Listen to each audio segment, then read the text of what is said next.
Hey, good morning. So we're out here today at SeaWorld Orlando. We've come out to the coaster capital of Orlando. That's what they're giving their tagline this year. Very excited to get on things like Mako, Kraken, and try out Icebreaker as well, because that's new for 2022. So we got quite a few nice roller coasters to ride. We've got a couple of hypercoasters as well. We're going to see if we can see some shows. Now, not keen on SeaWorld Orlando's, or SeaWorld in general's, animal history, let's say, but they're trying to turn it around now with a lot of conservation and things like that. They've made commitments to the future to not do any orca breeding or whatnot going forward. If you guys want to donate to causes like that, I do suggest doing it, because, you know, we're going to keep these animals going. We're destroying the planet enough as it is. We don't want to be doing any worse to it. But SeaWorld have begun to turn it around, so we're quite excited for this. We're going to go inside. We've got one-day ticket here. You can buy tickets for SeaWorld Orlando. You can buy tickets to Busch Garden Tampa, like as combo, Aquatica, Discovery Cove, all those kinds of places. So let's go inside, ride as many roller coasters as we can. We are allowed filming on roller coasters in here as well, so we'll take you along for the ride with us. There are some crazy looking coasters in here, but if you do enjoy the video throughout, give us a thumbs up. Do appreciate it. It really does help us out a lot, and I'd love for you guys to hit the subscribe button, bell icon to be notified when we post all new videos. Here we go. So as we enter the park, we've got this ride height check here, which is really good to see that you've got it like straight here. Universal do this as well, so you've got to be 42 inches to ride a whole bunch of them, and then like their big rides you've got to be 54 inches. Sky Tower's an odd one, 48 inches, considering that's like just a pod, you know. Look at this entrance area, it's so pretty.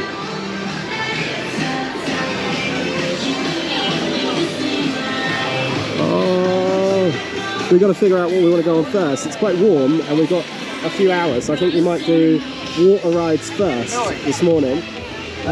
This is what I meant about conservation.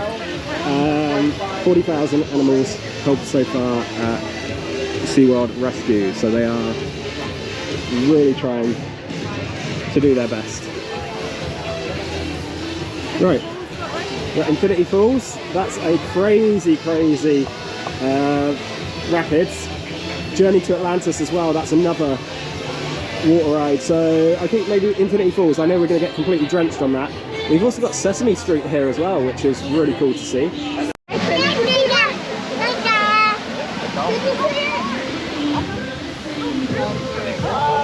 Right there.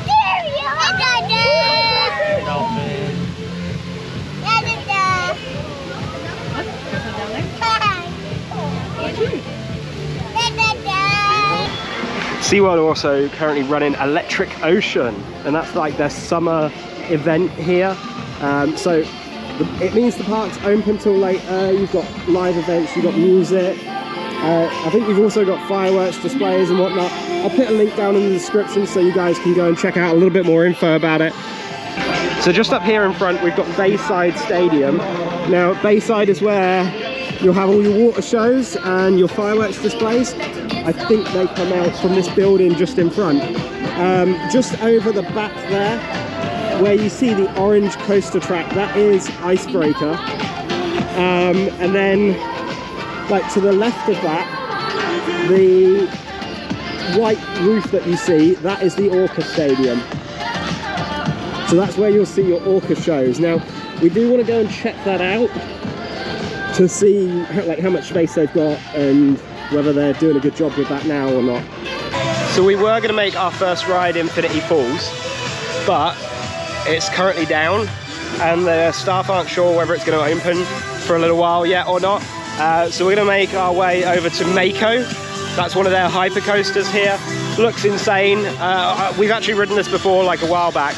I haven't ridden it probably in about 5 years, but it's such a cool looking roller coaster. It's like a massive hypercoaster. It goes all the way, like you can see for miles off the top of it. I'm so excited for it. So this is Electric Ocean. They've got the Ignite 360 Nighttime Spectacular.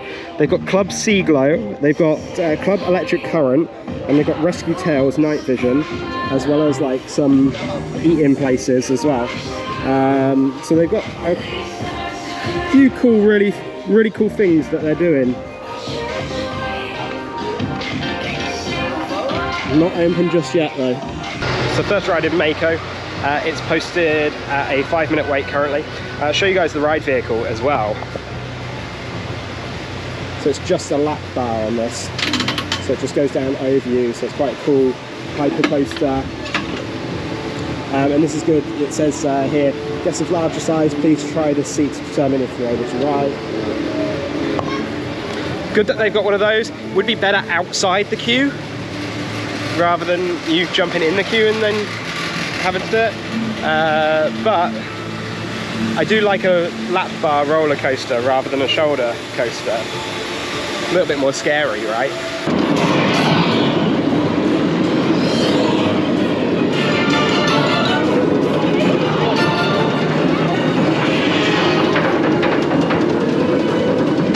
There's some good views up here.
Oh my goodness, what a coaster. Cresting over that was just, oh, chef kiss magnifique. Got tears in my eyes, like from the wind, like in my face. So we're gonna go into Shark Encounter. This is a little bit tucked away, but it's gonna be a nice bit of aircon for us first off.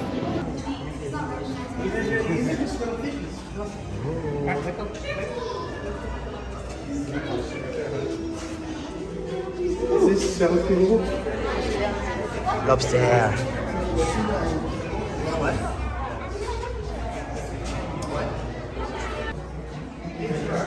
That's cool how they're all swimming in like in unison. I think it's because they're late for school. Ah, that's true. They might be late for school.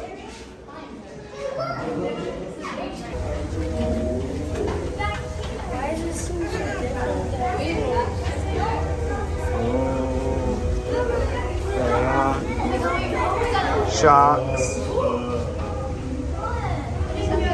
stingray, and we're on a conveyor belt one as well, which is really good because it means you can't stop. This reminds me of the aquarium in Toronto, the Ripley's Aquarium, and I'll put a link up in the top corner so you guys can go check that out. It's a brilliant aquarium in downtown Toronto. Oh, sorry.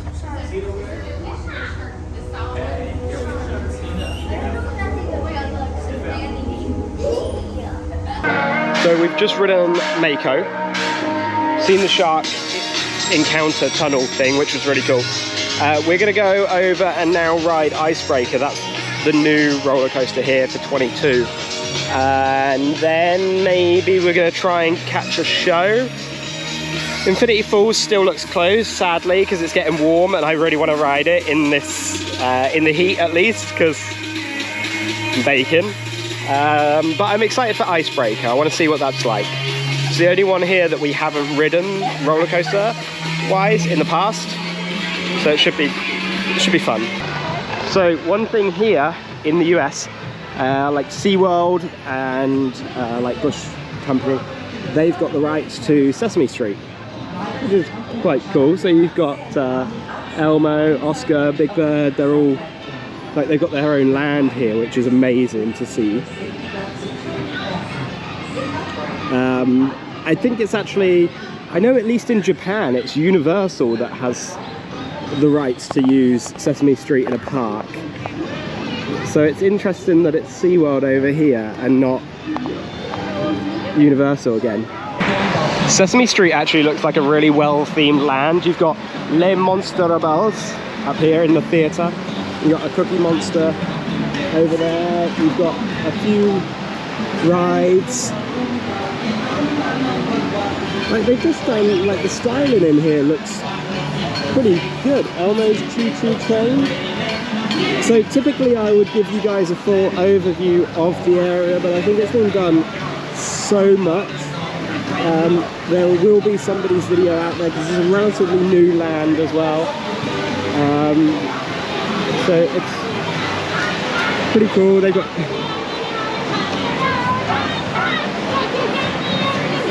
do not ring doorbell. Do not knock on cam. Why don't you go scram to the foodie truck and anoint Cookie Monster and Donger instead, huh? Oh dear. Oscar the Grouch did not like that.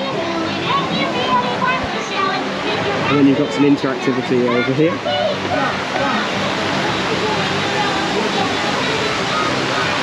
There's a really awesomely themed land. They've got a parade here as well. Look at these guys. How cool is that? There is a parade that comes through a couple of times a day that features all of the Sesame Street characters. They've got a splash pad as well, which looks amazing. I'm not going to show you, there's lots of kids playing. I'm not going to be going through a kids play area recording, just no. But it looks amazing. So if you've got little kids, that's a really cool area. So much interactivity as well. You saw, like, I got to press a button and wake up Oscar the Grouch, which was, he wasn't happy about it, but I was happy because I was like, Oscar, wake up! And he shouted at me. So our next ride is going to be the brand new Icebreaker. One thing about SeaWorld and Busch Gardens actually is you're not allowed any loose items on the roller coaster, which is understandable. It's only a 10-minute wait for a brand new ride, that's crazy. But you've got to put things in a locker. You can leave them up there, but they get really funny about it. And then you've got to pay for the lockers as well. It's $2 for 2 hours, $1 for each additional hour, or you can pay for unlimited lockers all day for $10. So you load on, and then they push you across, and then you're on the track. That's really cool, and how like advanced that is. We go backwards first.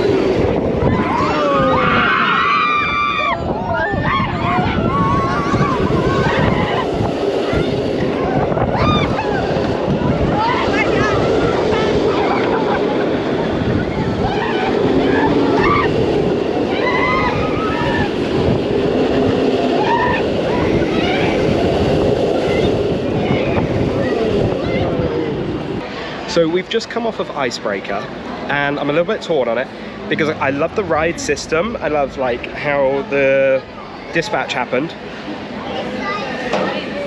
But I didn't like the ride. Like it wasn't, I didn't come off of it like I came off of Mako.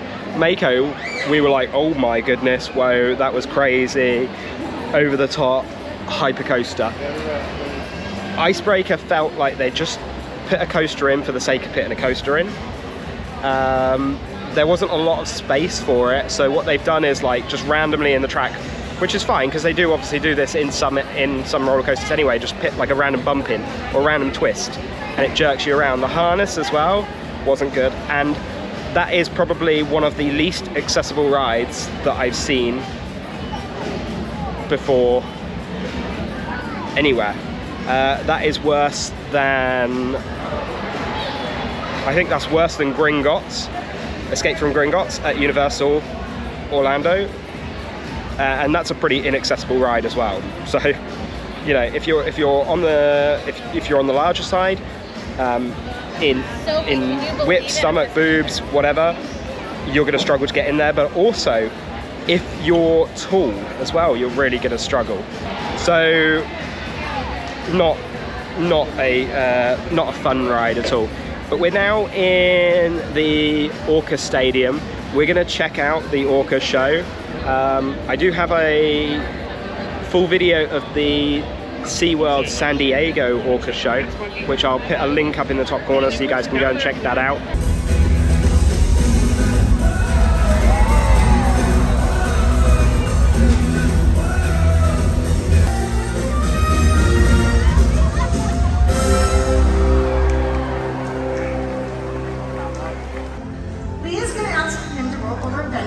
Upside down and place his tail flips calmly in her lap. Not only does this give us an excellent view of his entire underbody, but it gives our veterinary staff access to the veins that run on the underside of their tail flips. Once a month, our veterinarian staff come in and obtain a voluntary blood sample.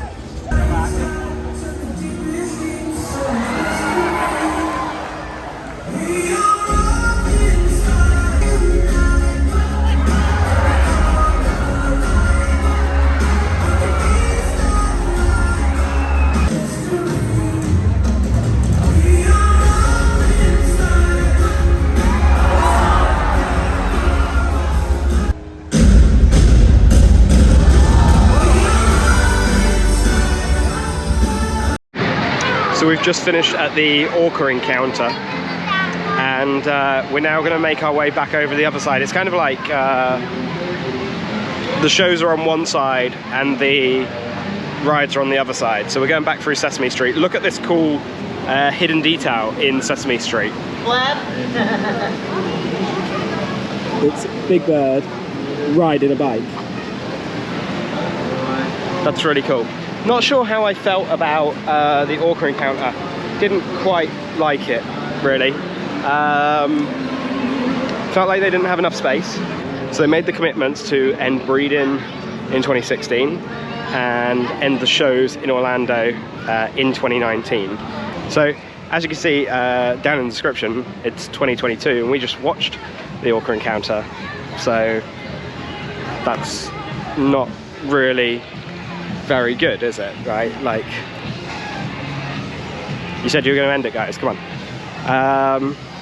Nice to see the fins on the back are getting a little bit floppy as well. So that, you know, we're not scientists, we're not marine biologists or anything like that. So look it online. We can just Google symptoms and whatnot, and it can be any number of things. But it's kind of saying that they're bored, the tanks aren't deep enough, the tanks aren't big enough, etc. Again, it could be other reasons as well, but that's not ideal. So we've come back where we were before with these booths to the Electric Ocean booth. We've got a beef skewer, we've got rum barbecue chicken skewer, beef cheese empanada, chicken and cheese empanada, a bunch of beers. We've gone for the beef skewer, so we'll show you what that's like. $21. Kind of worth it, actually. Here's a big... So you've got beef on there, you've got courgette, pepper, onions, more beef again, and chimichurri sauce. And quite a large pita as well. Quite sizable, actually. For a theme park food, that looks nice. So this is really nice. The chimichurri on there is awesome. The veg is beautiful. One thing I'd say, the beef is quite tough. I don't know if that's like how it's been cooked or whether it's like it's sat there for too long. But you just can't eat it very easily at all. Beautiful sized portion, fantastic. Actually, kind of worth the price, to be fair. Just that beef is really tough. So we've made our way to the opposite side of the park now, from like Icebreaker and the Orca encounter.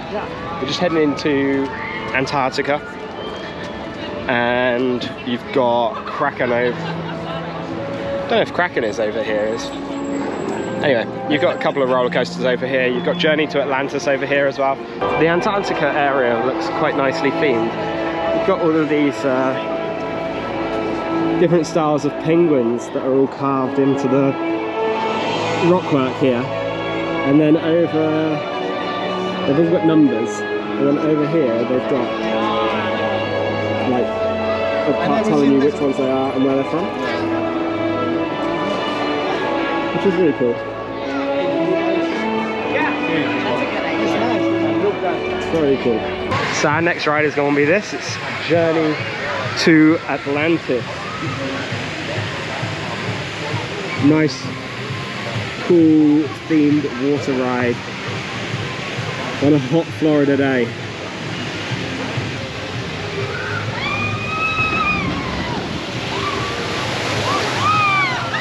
I think it's pretty safe to say that you get fairly wet on that ride. Beautiful facade as well. Looks so well themed.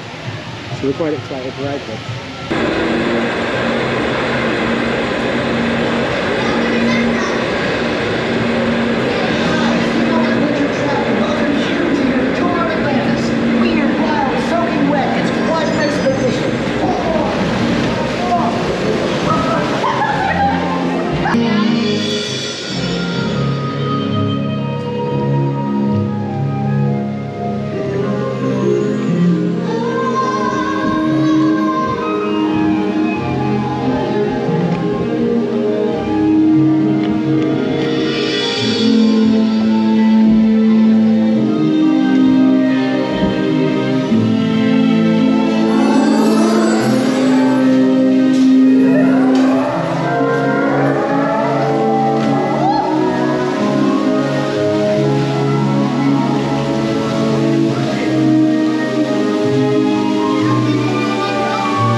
At the bottom of the hill.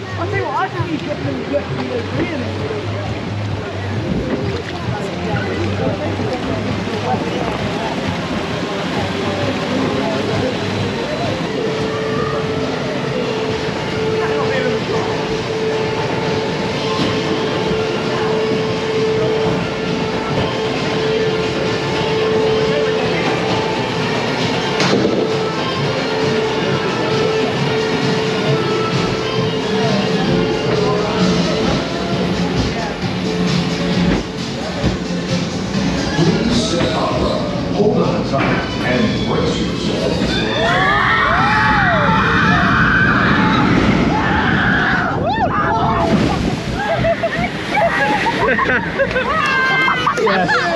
Yes, great. As we come out of the shop, we've got an aquarium as well, which is really cool. This is just outside the Journey to Atlantis ride. We've got a glass floor here.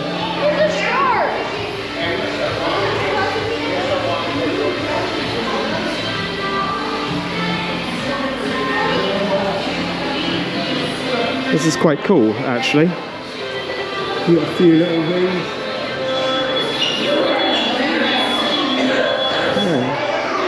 So our next ride is going to be Kraken. It's posted at 45 minutes outside, but inside in the app it's posted at a 10-minute wait. So we're going to see how long this takes. Journey to Atlantis was so cool. It was such a long wait, but it was a fantastic ride. It was like a combination water ride and roller coaster built into one. They basically said dark, scary, wet.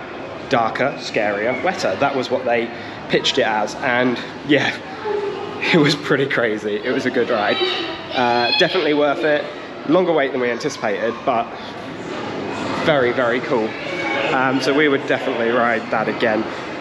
As I said, we're now going to go on to Kraken and see how long this one takes. We're in row 8, the last row on Kraken. They actually do a thing here where they reserve sections for quick queue and then they load them over the other side, which is quite good. So that's the one we went on earlier. See the height of the drops up there. It's incredible. And we're going up just as high now. Let's go.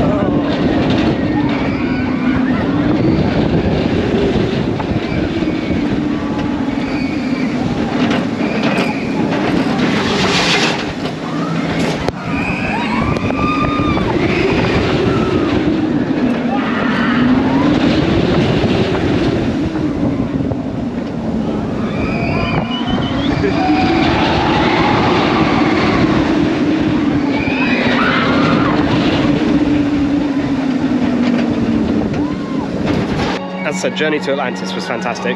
Kraken was posted at 45 on the outside, 10 minutes in the app. We probably waited about 15 minutes. We wanted to ride Antarctica, but it's posted at 45 minutes. So we're going to check in the app, see what kind of wait time that is, and see whether we can get on that or not. But other than that, we've only actually got Infinity Falls and Manta to do. Manta we're not too fussed on. It's a bit similar to Galactica, Alton Towers, sorry, where you kind of turning over like that, facing the floor or facing the sky, even, sorry. And Infinity Falls, you get completely and utterly drenched. It was closed earlier. We wanted to ride it early on, but we got a trip to go to the airport later, and we got a flight to take, so we don't really want to be getting on a super wet ride just before heading to the airport, because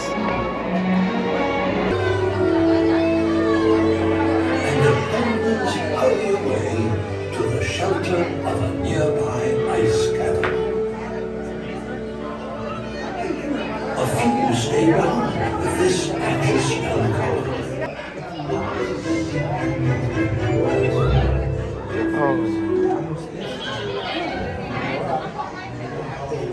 So this actually used to be a ride, and just there is the unload bay for the ride. It used to be like a trackless dark ride, but now they just throw you into the end and you see the penguins. But there's loads of different kinds in here. And then we've got somebody here doing a talk as well. Yeah, they've got a pile of fish down there at the bottom of the ocean.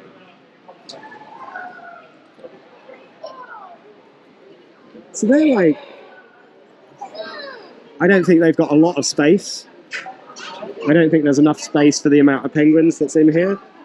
But it's well, like insulated. It's really cold in here. So they're keeping them nice and cold.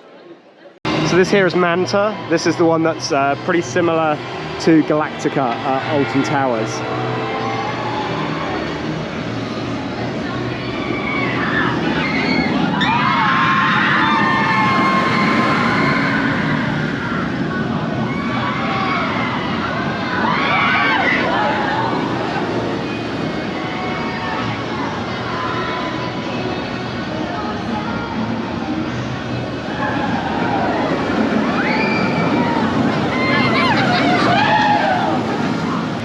So that's the end of our day here at SeaWorld Orlando. Hopefully you had a good time following along with us and riding some of the rides. It's great to be able to record on the rides here. We did have an awesome time on a couple of the roller coasters actually. I loved Kraken. I think it does need a retrack because it's getting a little bit rickety, much like the Incredible Hulk roller coaster at Universal. And also Mako. Mako is such a fantastic ride. It's like proper hypercoaster vibe to it. Now, I was quite disappointed in Icebreaker, not gonna lie. It really didn't float my boat at all. I liked the technology that was there on the roller coaster, but just the actual roller coaster itself wasn't great. Now, I still don't agree with a lot of SeaWorld's past and current, I guess, because they were supposed to be ending the Orca shows and they haven't done that yet. But if they release these orcas into the wild, they will die. It really is as simple as that, because they've been bred in captivity. They don't know how to survive out in the wild. So we're gonna let them be with what they've got, but they still shouldn't be doing the shows, in my opinion, but it is stimulating them a little bit still, right? I would say come and check it out and see what SeaWorld has to offer, because it's the forgotten park in Central Florida, right? We often go to Disney World, we often go to Universal, but we don't really think about SeaWorld as often as those two. So hopefully you did enjoy the video and it's given you a good idea as to whether you should come out here or not, because it is a great park, really. So if you did enjoy the video throughout, give us a thumbs up. Do appreciate it, really does help us out a lot. And I'd love for you guys to hit the subscribe button and the bell icon to be notified when we post all new videos. We'll see you on the other side. Thanks.